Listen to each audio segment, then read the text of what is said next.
Na początek dwie ważne informacje. Pierwsza to taka, że każde słowo w tym przedstawieniu pochodzi z reportaży. Nie ma ani jednego zdania, które byłoby fikcją literacką. I drugie, żeby podkręcić dramaturgię pierwszej części, musicie Państwo wiedzieć, że jest to relacja Polaka.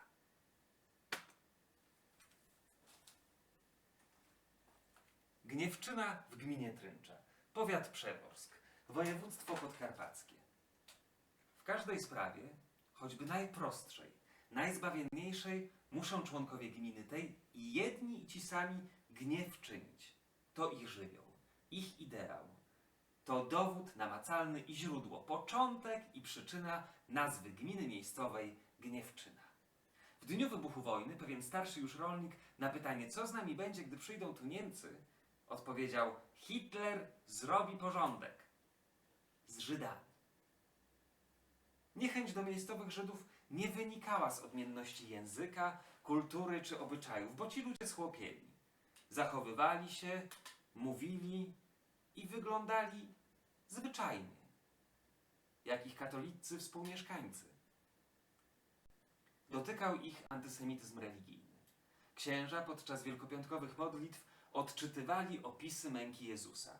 Grupy wiernych pod stacjami Drogi Krzyżowej rozpamiętywały, jak Jezus był ukrzyżowany. Śpiewane przez wszystkich pełną piersią, bożewne i łatwo wpadające w ucho ludu mój ludu było i jest skargą włożoną w usta Żyda Jezusa wprost na Żydów. W pierwszych dniach Wielkiego Tygodnia młodzież gniewczyńska miała zwyczaj wieszania naturalnej wielkości kukły Judasza na wysokim wiązie przed domem Trynczerów. Wisiało to na pośmiewisko i hańbę Żydom na oczach całej wspólnoty. Lejba sam musiał zdjąć kukłę i odważał się na to dopiero w kilka dni po Wielkiej Nocy. Lejba był niezwykle rozgarnięty, ale to jego łatwo wpadające w ucho imię było we wsi synonimem niezdary. Czego w czapce siedzisz w izbie jak Lejba? Czego chodzisz porozpinany, rozmemłany jak Lejba? Czego nie zdejmujesz czapki przed kapliczką jak Lejba? Ty Lejbo, ty ofermo. Ta kukła Judasza pochodzi z Pruchnika z 2019 roku. Jeżeli Państwo wpiszecie sobie w jakąkolwiek wyszukiwarkę Pruchnik, Judasz, sąd nad Judaszem, znajdziecie bardzo łatwo między innymi te dwie fotografie z roku 1938 i z roku 1983. W Polsce w kwietniu ubiegłego roku przetoczyła się dyskusja, czy ta kukła Żyda to jest polska tradycja, czy jest to po prostu wypadek przy pracy. Okazuje się, że jednak chyba to pierwsze. W okresie Świąt Bożego Narodzenia domy odwiedzali kolędnicy z szopką. Przyszli też do mojej babci Marii. Wśród nich pejsaty, karykaturalnie przebrany, zgarbiony Judasz z workiem na pieniądze u pasa. Wiadomo, Żyd. Wtedy przedobra ciocia Stasia, wyjmując witkę brzozową z miotły i podając mi, siedmiolatkowi wówczas, z uśmiechem powiedziała: bij tym Żyda po garbie, będziesz miał zasługę u Pana Jezusa. Ale czy można mieć żal do ludzi? Ani w domu, ani w szkole czy kościele nie uczono, że trzeba szanować także żydowskich sąsiadów i współobywateli. Można się było na nich wyżywać, bezkarnie obrażać, wyśmiewać, używać słów Żyd, Żydówka, żydowski bachor w negatywnym sensie. Czy można mieć żal do ludzi, kiedy podczas całej okupacji hitlerowskiej ani Pius XI w liście pasterskim do wiernych, ani biskupi, ani księża nie zwrócili się do wiernych z ambony wprost słowami: jeśli napotkasz Żyda w potrzebie, udziel mu pomoc. Nie. Tymczasem W kwietniu 1941 roku polska hierarchia kościelna wysłała do rządu na emigracji w Londynie takie oto sprawozdanie. Co do sprawy żydowskiej, trzeba to uznać za osobliwe zrządzenie opatrzności Bożej, że Niemcy oprócz mnóstwa krzywd, jakie wyrządzili i wyrządzają naszemu narodowi, pod tym jednym względem dali dobry początek, że wskazali nam możliwość wyzwolenia polskiego społeczeństwa spod żydowskiej plagi i wytknęli nam drogę, którą mniej okrutnie, ale konsekwentnie iść należy.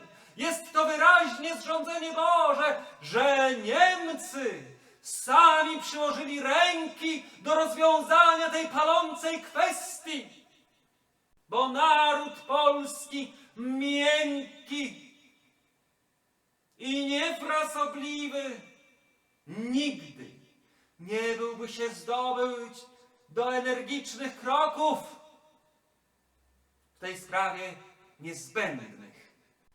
Amen.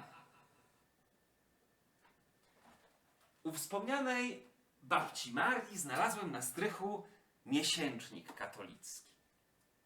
Stary, z 1926 roku. Była to prawdopodobnie rodzina polska. Księży Palotynów z Wadowic, który tylko w tytule był katolicki. Przytoczę, bo trudno w to uwierzyć, 2 z 8 zwrotek.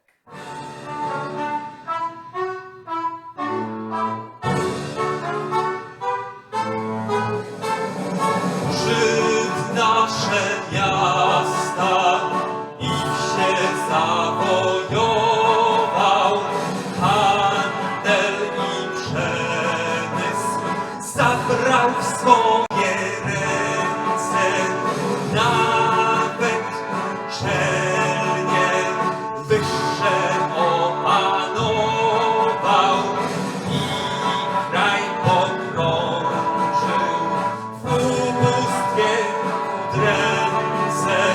Przed Twe ołtarze zanosi błaganie, Polskę od Żydów racz wybawić, Panie.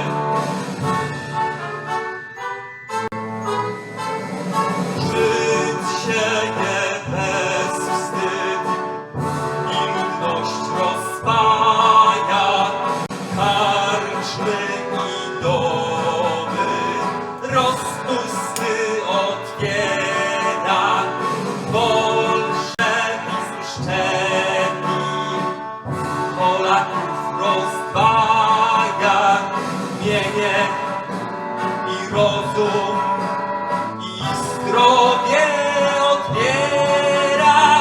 Przed Twe ołtarze zanosi błaganie, Polskę od Żydów racz wybawić, Panie.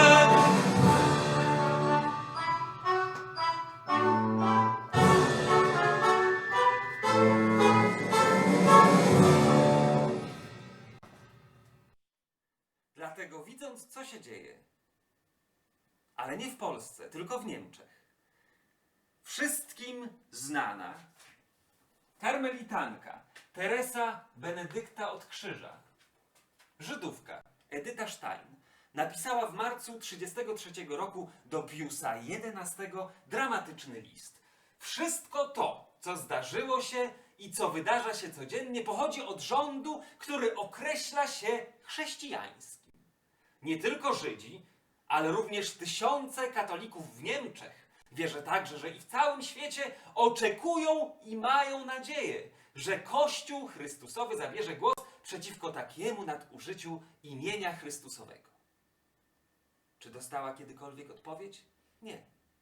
Zginęła w Auschwitz w 1942 roku. A skoro jesteśmy przy Auschwitz, warto wspomnieć innego polskiego świętego Maksymiliana Kolbę. Ale nie za jego męczeńską śmierć, ale za stworzenie w II Rzeczpospolitej antysemickich mediów.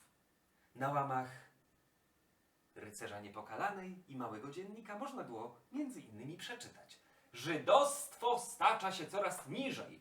Wypaczona przez Żydów idea Mesjasza Wybawiciela pasuje w zupełności do przewrotnej idei raju na ziemi głoszonej przez komunistów. Albo żydostwo szkodziło i szkodzi nam na każdym kroku. Wżera się jak rak w ciało narodu. A skoro jesteśmy przy świętości, to warto wspomnieć kardynała Stefana Wyszyńskiego, który jest kandydatem do świętości.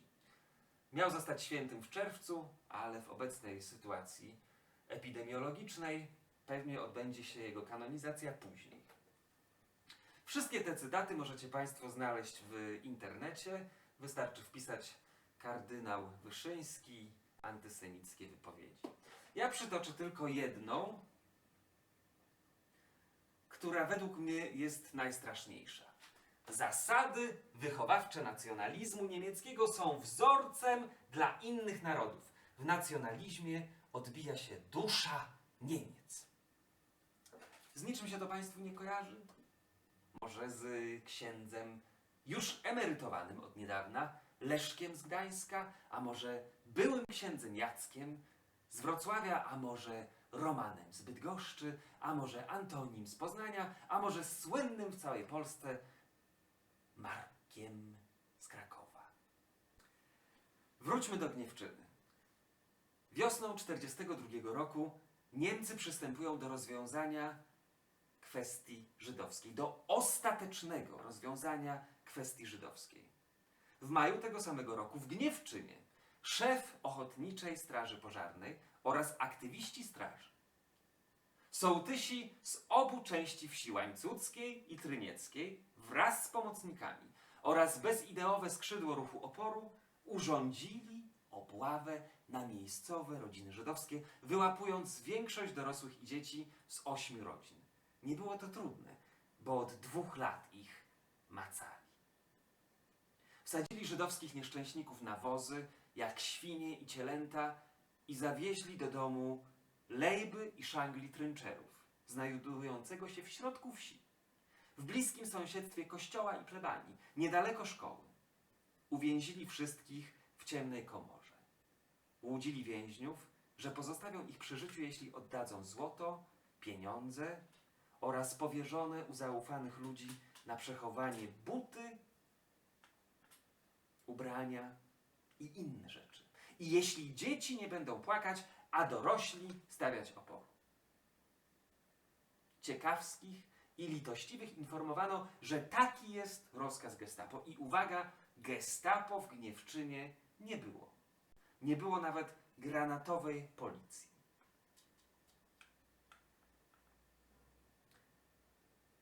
Ludzie nie chcieli się angażować. Pamiętali jeszcze czasy dworu i zaborów, kiedy pan miał prawo ich uwięzić, ekonom bić po pysku, kiedy proboszcz mógł rzucić wprost z ambony na nich klątwę, po której stawali się wykluczeni ze wspólnoty. Albo wójt, który samowolnie wyznaczał podatki i pobór do wojsk zaborców. Zatykali uszy na zło, które nie dotykało ich bezpośrednio. W dzień przeprowadzali Żydów z komory do izby i pilnowali ich pod bronią, bo pozbawiona okien i tłumiąca dźwięki komora potrzebna była do gwałtów i tortur. Kobiety przeprowadzano z izby do komory, tłumacząc ich mężom, że tylko na przesłuchanie, podczas gdy w rzeczywistości były gwałcone pojedynczo i zbiorowo, a mężczyzn torturowano, chcąc zmusić ich do wskazania, gdzie ukryli części garderoby i pieniądze. Gwałcone kobiety tłumiły szloch, nie chcąc straszyć przede wszystkim swoich dzieci. A mężczyźni nie mogli krzyczeć, bo podczas tortur robiono im mostek na stołku, kneblowano usta i wlewano wodę do nosa. W międzyczasie pachołkowie sołtysów z Gniewczyny Łańcuckiej i Gniewczyny Trynieckiej krążyli po wsi i na podstawie torturami wydobytych zeznań odbierali zimowe odzienia oddane na przechowanie u powierzonych osób, grożąc w razie odmowy, że zjawi się u nich gestapo. Jeszcze raz powtórzę, którego tam nie było. Kiedy miejscowi, ojcowie rodzin i pobożni katolicy nasycili się gwałceniem kobiet, kiedy wszystko zrabowali, postanowili oddać ich hitlerowcom na śmierć. Drugiego dnia późnym wieczorem powiadomiono usłużnie policję okupanta w powiatowym mieście Jarosławiu, że zebrało się dużo Żydów, aż 18.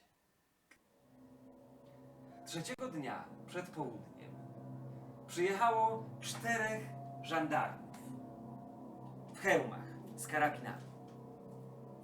Najpierw zasiedli do przypochlebnego posiłku, pachnącej kiełbasy, świeżo upieczonego chleba i oczywiście alkoholu. Następnie spisali personalia ofiar i kazali wyprowadzić Żydów przed dom.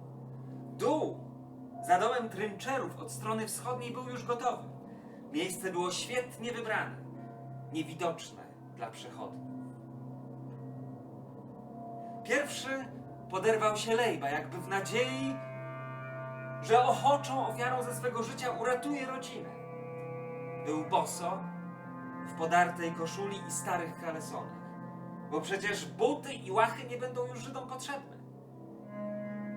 Niezwiązane sznurki plątały się u stóp.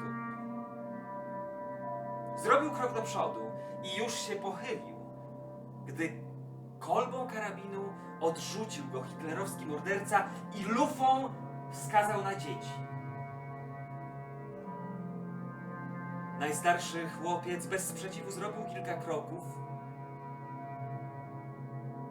uklęknął, podparł się rączkami i twarzą przywarł do uklepanego podwórka, spokojnie, jakby przystępował do pierwszej komunii. Padł strzał. I teraz drugi brat kładzie się buzią do piachu obok brata. Jeszcze dobrze nie położył rączek przy buzi, gdy padł strzał. I po raz trzeci lufa karabinu wskazuje na dziecko. Jasnowłosą, z niebieskimi oczętami dziewczynkę. Grzmot wystrzału. I wtedy jej braciszek, przed nią, jakby obudzony tym strzałem, podniósł główkę i jeszcze zdążył podeprzeć się rączkami, gdy gruchnął w niego drugi, celniejszy strzał. Oderwało się pół czaszki, prysnęło posoką mózgu i krwi. Na oczach rodziców, dla których każda kropla krwi dziecka jest błogosławiona, jego życie święte, jego wartość nieskończona. Uciekałem jak oszalały. Nie wiem, czy rodzicom pękły serca, zanim położyli się twarzą do ziemi obok ciał stygnących dzieci.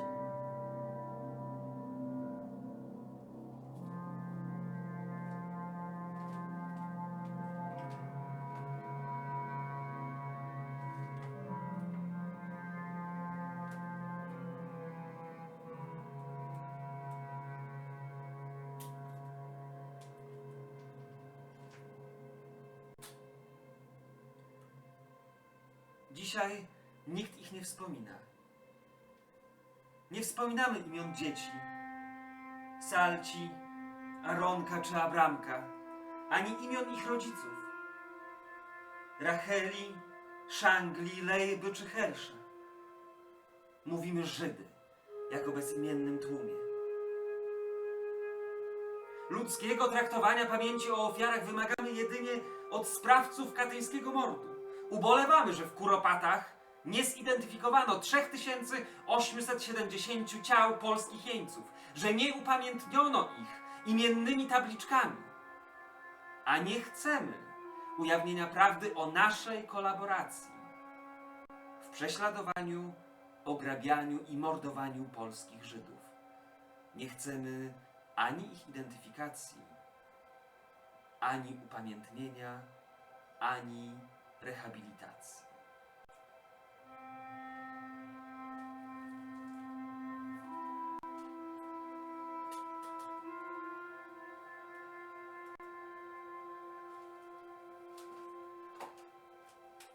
Opłakujemy w Kościele śmierć Żyda Jezusa sprzed 2000 lat.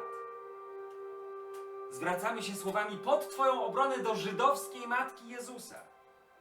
Ale nie opłakujemy śmierci niewinnych żydowskich dzieci, ich matek i ojców.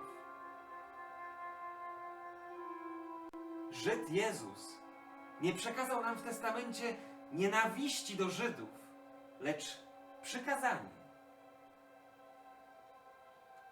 abyśmy się wzajemnie miłowali.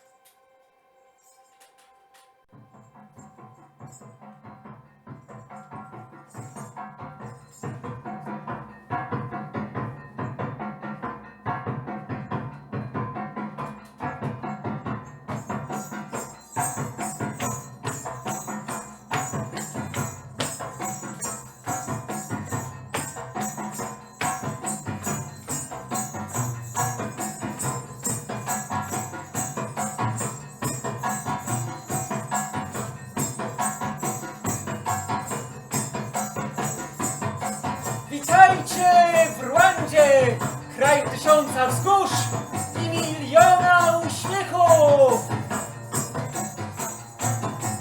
Rwanda liczy 10 milionów ludzi. Większość z nich mieszka na wsi. Większość Hutu 85%. Mniejszości Tutsi 15% i Pigmei Tła 1%. Myli się, kto sądzi, że to 3 plemiona. Od wieków była to jedna wspólnota, jeden naród, Banyarwanda.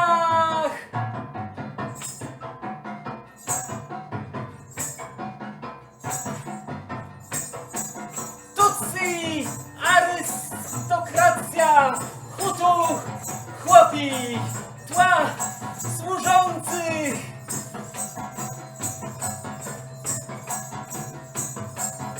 Aż do lat 30. XX wieku w Rwandzie nie było żadnych waśni. Aż Belgowie wprowadzili dowody osobiste. Aż do ludobójstwa w 94 każdy w swoim dokumencie miał wpisaną rasę. Tutsi, Hutu lub Tła. Kiedy kolejne kraje afrykańskie ogłaszały niepodległość i Tutsi nie kryli swych celów, chcemy wolności dla Rwandy! Teraz! Więc Belgowie z pomocą duchowieństwa pozwolili na obalenie monarchii i objęcie władzy przez Hutu. Miało to miejsce w 1959 roku. Od razu zaczęły się pogromy Tutsi. Pierwsze kolumny uchodźców opuściły kraj.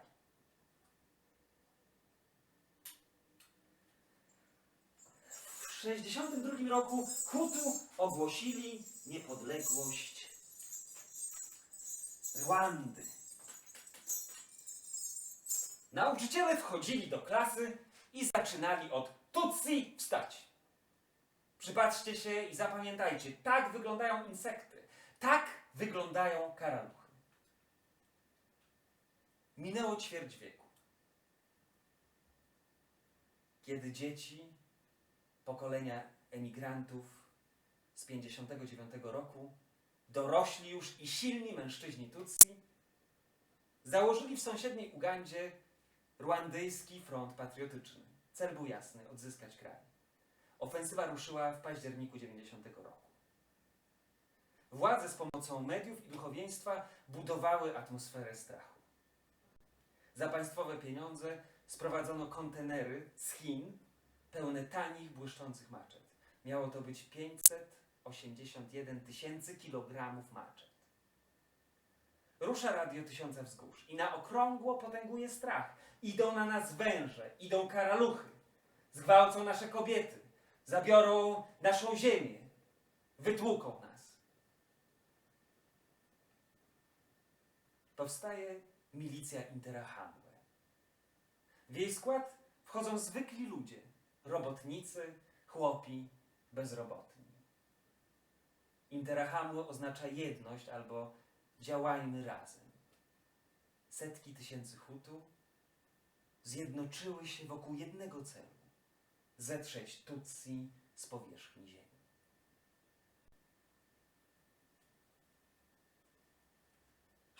Kwietnia 1994 roku nad miastem zestrzelono samolot.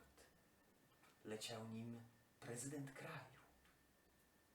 Do dziś nie wiadomo, kto stał za tym zabójstwem. Wiadomo, jak je odczytano. Tutsi zamordowali naszego prezydenta. Zabijano wszędzie. Nie ma w Rwandzie szkoły, przychodni, urzędu, nie ma drogi, zaułka ani rogu, gdzie z czyjejś szyi nie trysnęłaby krew. Było ciepło, trupy gniły, jadły je psy. Przez 100 dni zabijano tutaj 10 000 ludzi dziennie, 400 w ciągu godziny, 7 w ciągu minuty. Kraj Tysiąca Wzgórz i miliona uśmiechów zamienił się nagle w kraj miliona gnijących trupów. Nic już nie ma z tamtego czasu. Spójrz na mnie. Sucha skóra i kości. Samej siebie nie mogę znieść. Nie ma mnie. Nikogo nie ma. Nic nie ma.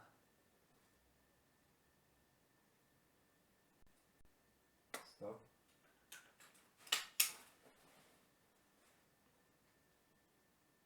Klik. Zgwałcili mnie jak tylko mogli. Wcześniej mężczyźni Hutu powtarzali między sobą, że kobiety Tutsi inaczej smakują. Ci lepiej wykształceni poślubiali je, żeby pokazać innym, że są tego warci. Lecz dla większości kobieta Tutsi nie była dostępna. O jej ciele mogli tylko śnić. Aż do kwietnia 94. Wyobraźmy sobie ciało kobiety zgwałcone przez dziesiątki mężczyzn z maczetami w rękach. W tym strzępie jeszcze krew pulsuje, lepi się na kikutach, bo ciału obcięli ręce, kiedy próbowało chronić podbrzusze. Co taka kobieta, jeśli cudem ocalała, myśli o swoim ciele? Że nie zabili jej od razu tylko dzięki niemu? Że uratowała ją pochwa, że tylko dzięki pochwie żyje? Jaki stosunek do swojego ciała ma ten, który dziesiątki kobiet brał siłą, a nie własnym urokiem? Używał ich razem z innymi mężczyznami, dzielił się nimi, maltretował, niszczył. Często patrzyła na to jego żona i inne kobiety Hutu. Wściekłe z nienawiści pchały swych mężów w coraz to większe zbrodnie. Patrzyły na to i dzieci. Zabrali mnie do szkoły, w której wcześniej uczyłam. Tam pisk jak w rzeźni. 100 kobiet z okolicy i setki naszych sąsiadów. Kobiety Tutsi były rozbierane przez kobiety Hutu, które chciały sprawdzić, za czym to ich mężczyźni wzdychają. Z wrzaskiem komentowały naszą nagość. Tak przygotowane ciała oddawały swym mężom i pilnie doglądały, by żadne nie umarło bez bólu. Trupy wrzucali do szkolnych latryn. Jeszcze przed ludobójstwem w 94 kobiety Tutsi uważali za diabły. 4 z 10 przykazań Hutu dotyczyły kobiety Tutsi. Prawdziwy Hutu nie mógł jej poślubić. Kobieta Tutsi w domu Hutu to szpieg. Kto się z nią żeni, jest wrogiem. Więc kiedy zaczęli zabijać, kobieta Tutsi była ich pierwszym celem. Jej w przeciwieństwie do mężczyzn i dzieci nie zabijali od razu. Kobiety więziono, aby gwałcić je tyle razy, ile zdołają wytrzymać. Gwałcili mnie długo i brutalnie. Musiały na to patrzeć moje dzieci. Ale i one nie miały najgorzej, bo inne zmuszano do trzymania nóg matki tak, aby morderca miał do niej łatwiejszy dostęp. I te nie miały najgorzej, bo zdarzało się u nas i tak, że dorastający chłopcy gwałcili swe matki na rozkaz Hutu. Ścinali chłopca, gdy ten penetrował ciało tej, która dała mu życie. Dużo dzieci mieliśmy w rodzinie. Śliczne były. Bali się, że pouciekają. Związali je jednym sznurem nogi, drugim rączki. Były jak wielkie korale, maleństwa słodkie. Wrzucili je do rzeki, która płynęła za domem.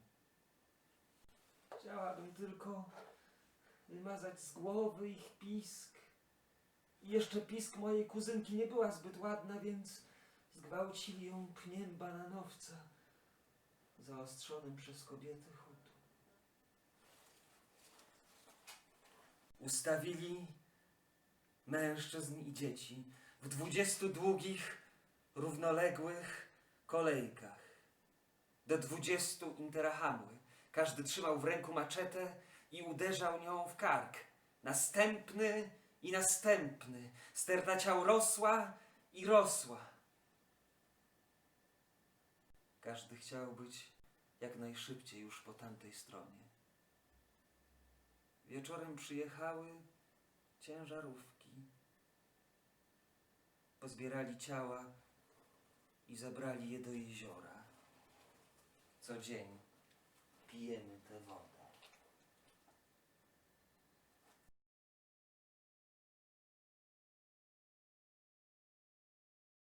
Nie ma nazwisk ofiar. Z tym od początku był problem, bo mordercy Hutu palili dowody osobiste, a potem szli do lokalnych urzędów i kancelarii parafialnych i tam niszczyli spisy ludności Tutsi. Większości zbrodni oprócz sprawców nikt nie widział, nie ma świadków, więc kto ma o nich pamiętać? Identyfikacja ma sens, kiedy jest dla kogo identyfikować, kiedy żyją najbliżsi ofiar. Pozostałym rozpoznawanie cudzych trupów nie jest do niczego potrzebne.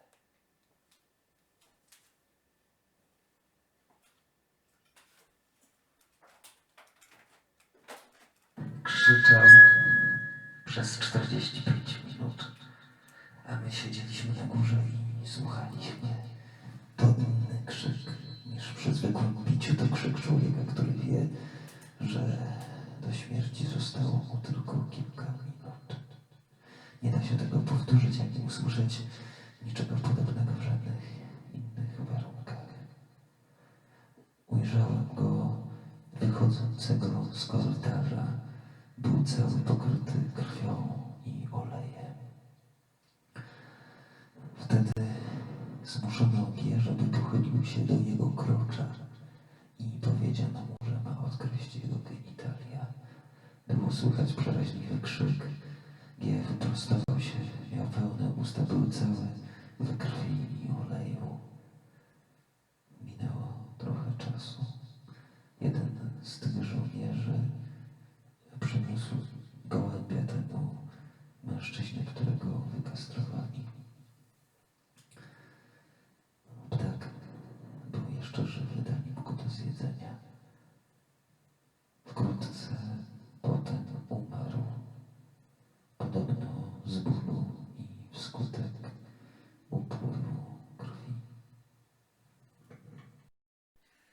25 lat temu w Bośni. Tamtego dnia, kiedy na krańcach Srebrenicy pojawiły się oddziały Radka Mladicia, ludzie sami szli do Potoczar. Liczyli na pomoc holenderskich żołnierzy, którzy tam stacjonowali.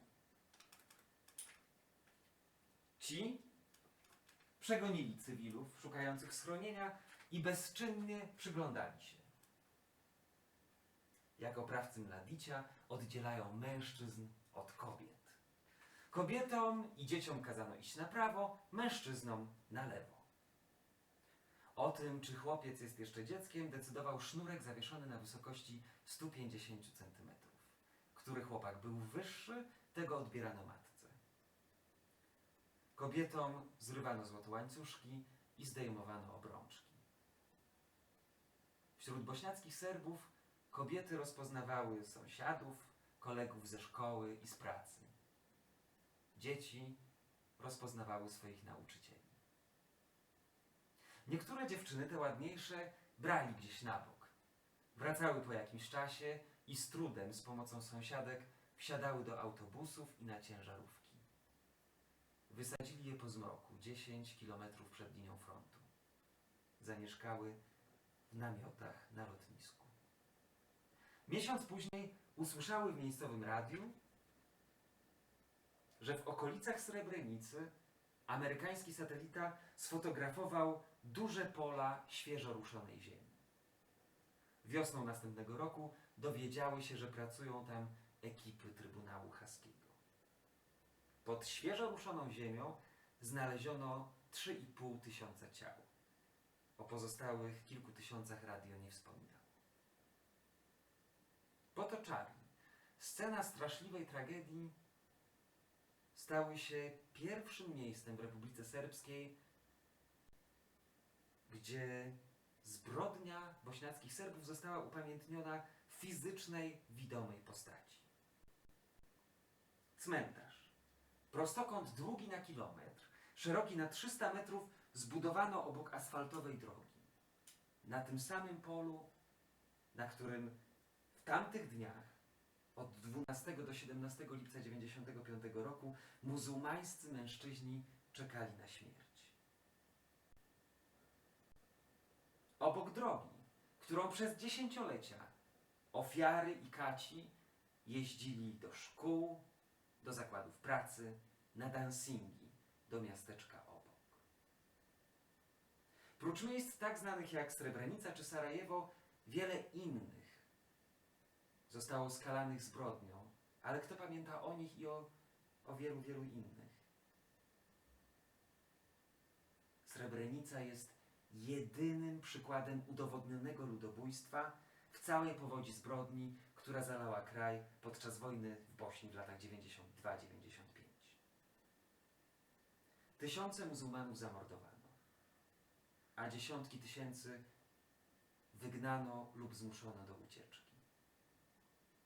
Palono chorwackie i muzułmańskie wsie i miasteczka i tworzono obozy.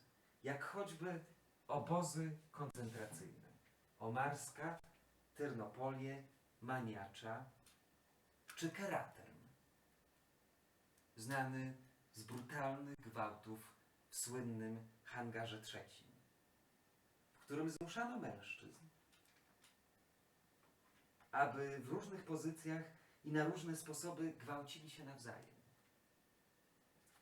I nie tylko swoich sąsiadów czy znajomych, lecz także własnych ojców i synów.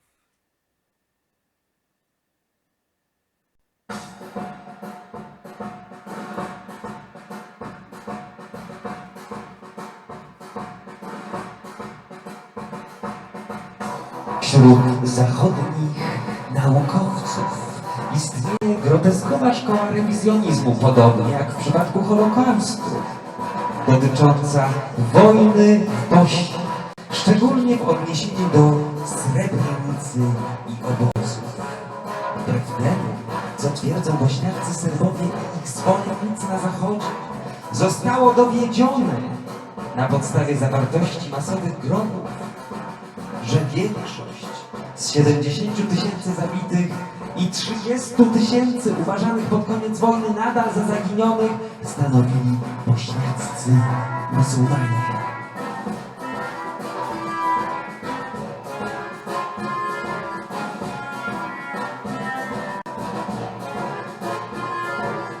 No i nie ma żadnych kości.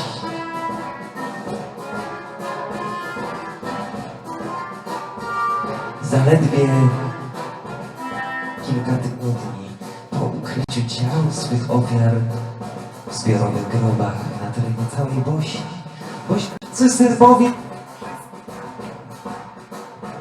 bośniaccy Serbowie przystępują do kolejnej makabrycznej operacji.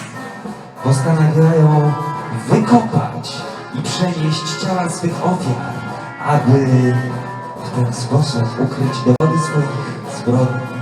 Buldożery wypychają ciała i przenoszą je gdzie indziej. Każdy grób pierwotny może mieć kilka grobów pochodnych, 4, a nawet 5.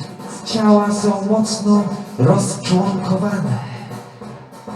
Szczątki jednej osoby mogą znajdować w kilku grobach na terenie całej Bośni. Do dziś trwają ekshumacje. Codziennie umiera ktoś, komu nie udało się odnaleźć szczątków bliskich.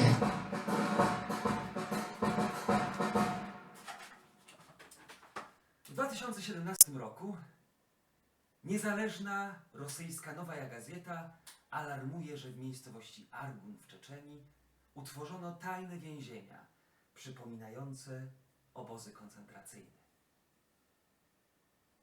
Według doniesień w ciągu kilku tygodni uwięziono tam homoseksualnych mężczyzn. Niektóre źródła mówią o 200 osobach.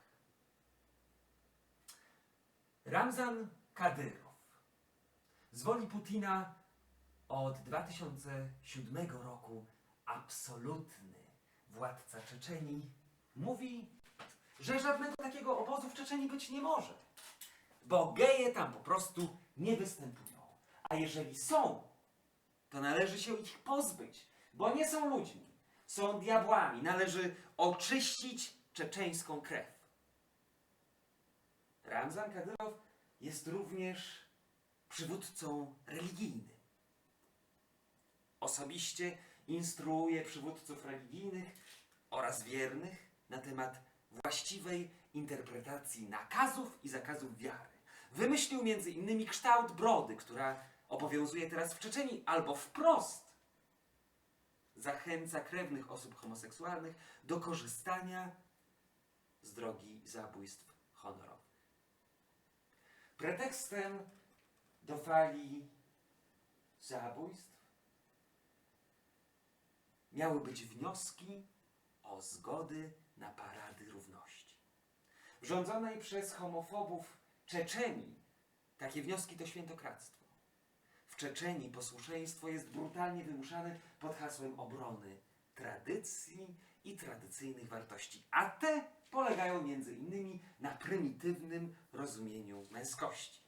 Pierwszym, najprawdziwszym mężczyzną Czeczenii jest oczywiście sam Kadyrow,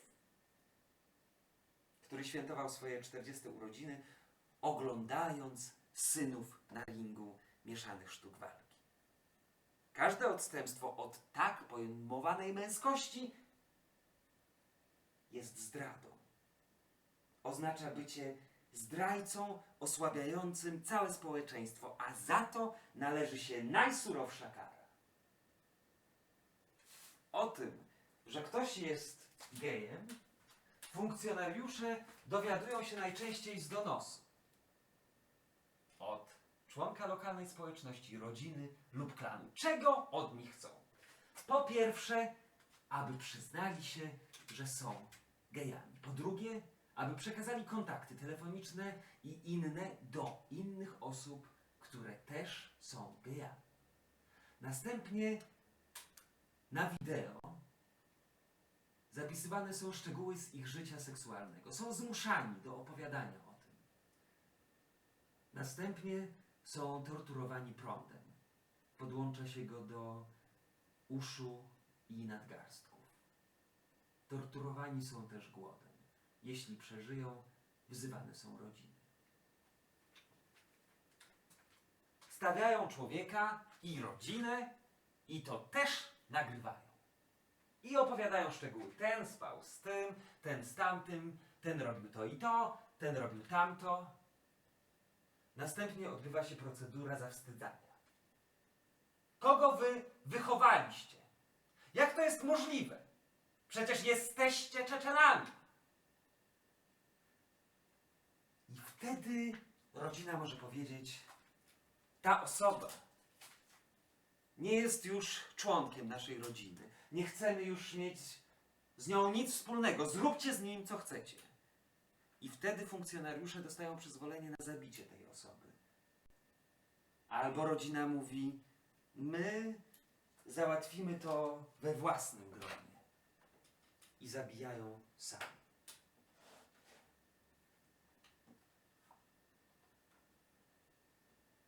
W sierpniu 2017 roku rosyjski piosenkarz Zelimkhan Bakhajew udaje się do Czeczenii na ślub i wesele swojej siostry.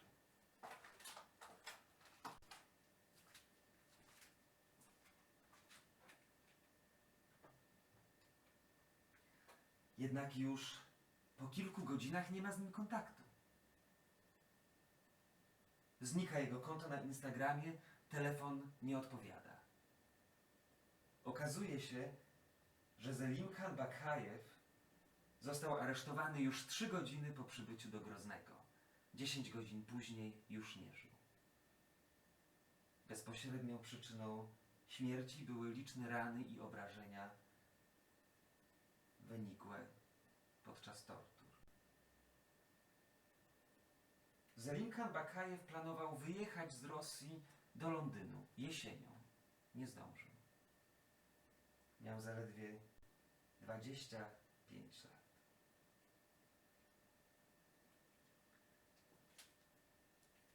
To, że takie obozy powstały w Czeczenii, nie jest niczym niezwykłym. Od lat istniało w regionie przyzwolenie na przemoc i nienawiść wobec gejów. Jednak w kategoriach przemocy jesteśmy jednym regionem. To, że takie obozy powstały w Czeczenii, nie jest niczym niezwykłym. Od lat w rejonie istniało przyzwolenie na nienawiść i przemoc wobec gejów. Jednak w kategoriach nienawiści jesteśmy jednym regionem.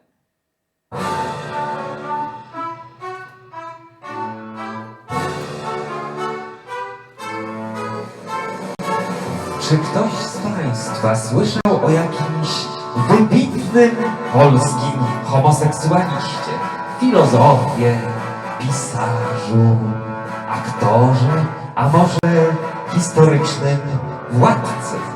A może ktoś z Państwa słyszał o jakimś geju walczącym podczas II wojny światowej? A może zna imię sanitariuszki z Powstania Warszawskiego, która zakochana była w swojej przyjaciółce? Nie! W Polsce samo sugerowanie, że tak mogłoby być, już jest świętokradztwem. Przykład? Krokodyle łzy kardynała Nycza, który płacze, że ktoś powiesił tęczową flagę na figurze Chrystusa. Jeżeli kogoś obraża tęczowa flaga, proponuję dokładnie przeczytać 4 Ewangelie.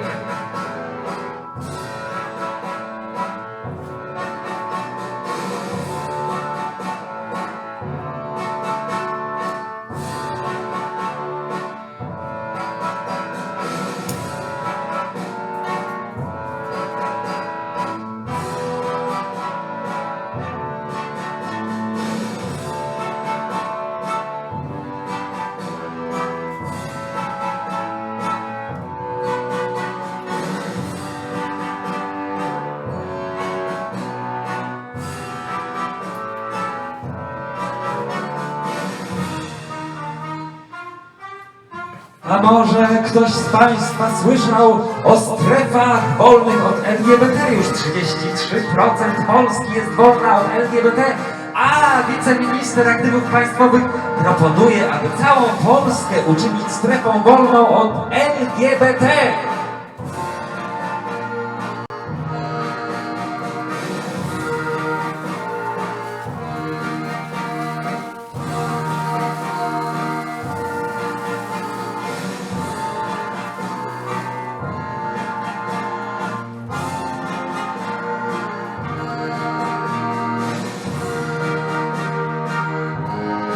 A to Polska właśnie.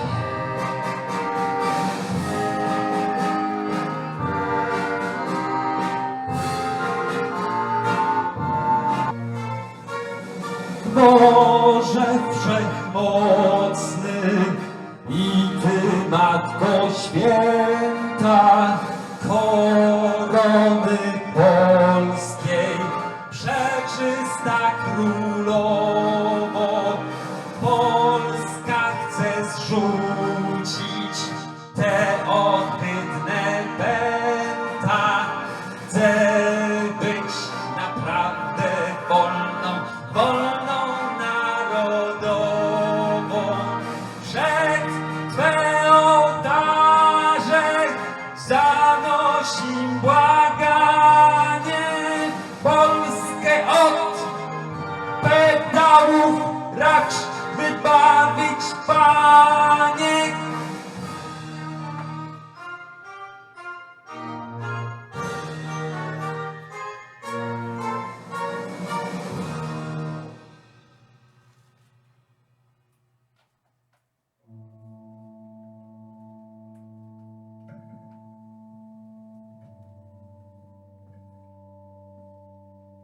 Dominik Szymański był uczniem pierwszej klasy gimnazjum w Bielżuniu. 7 maja 2015 roku powiesił się na własnych sznurówkach w framudze drzwi w swoim domu. Miał 14 lat.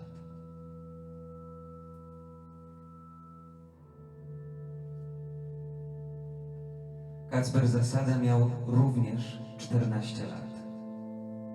Za bycie gejem był szykanowany przez kolegów w szkołach w Łasku i Gorczynie. Ale jak miał się odnaleźć w szkolnym środowisku, kiedy dla większości rówieśników był tylko pedałem? Popełnił samobójstwo 7 września 2017 roku.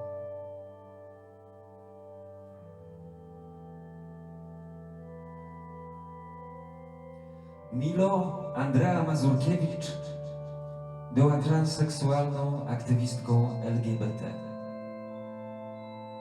W jednym ze swoich ostatnich postów na Facebooku napisała: Mam dość. Mam dość tego, że jestem traktowana jak gówno. Chciałabym widzieć na horyzoncie jakąś nadzieję. Chciałabym usłyszeć coś więcej niż tylko kiedyś w końcu będzie lepiej. Chciałabym żyć pełnią życia już teraz, w tym momencie. 6 maja 2019 roku Milo napisała tylko I'm sorry. Tego samego dnia, może kilka minut później, skoczyła z mostu Łazienkowskiego do Wisły. Miała 23 lata.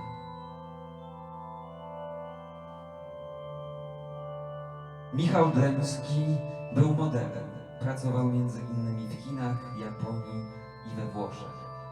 Od lat był hejtowany za wygląd, wrażliwość i bycie gejem. 1 czerwca tego roku powiesił się na drzewie w rodzinnym ogrodzie w Malborku. Miał 30 lat.